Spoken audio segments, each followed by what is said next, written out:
क्वेसनले चाहिँ हामीले के भन्न खोजेको भन्दाखेरि 5 जना मेम्बर भएको एउटा कमिटी बनाउनको लागि चाहिँ 6 जना केटाहरू र 5 जना केटीहरूबाट चाहिँ एउटा टिम बनाउनु पर्यो, कमिटी बनाउनु पर्यो, जसमा चाहिँ एटलिस्ट अ बोय कम्तीमा एकजना केटा अनि एटलिस्ट अ गर्ल एउटा केटी चाहिँ हुनु पर्यो।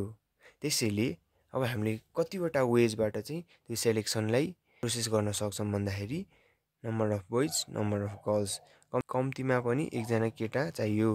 कम्तीमा पनि एकजना केटा भएपछि 5 जना बनाउँछ। अब कति बाँकी भयो 5 जनाबाट 4 जना, अनि कम्तीमा पनि एकजना भएपछि त एकजना त राख्यौँ। अब त्योभन्दा बढी पनि हुन पायो नि त।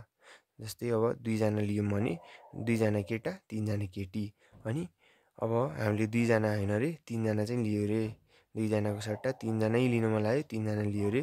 अब 3 जना बोइज 2 जना केटी हुने भयो। अनि फेरि 4 जना बोइज लियौँ अनि हामीले 1 जना गर्ल्स लियौँ।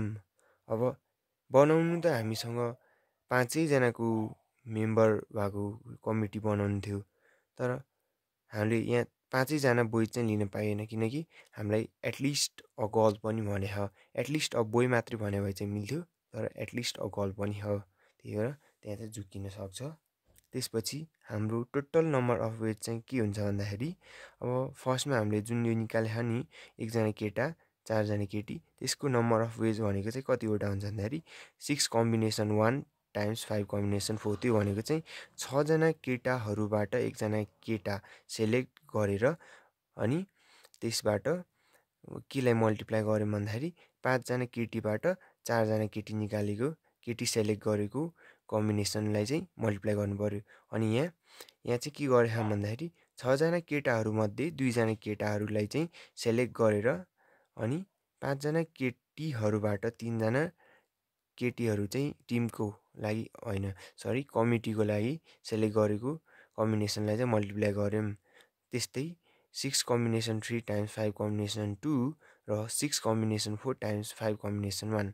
अब हाम्रो टोटल नम्बर अफ वेज चाहिँ के हुन्छ भन्दाखेरि कमिटी बनाउन सक्ने कम्बिनेसनहरू चाहिँ के हुनसक्छ भन्दाखेरि अब यो प्लस यो प्लस यो प्लस यो।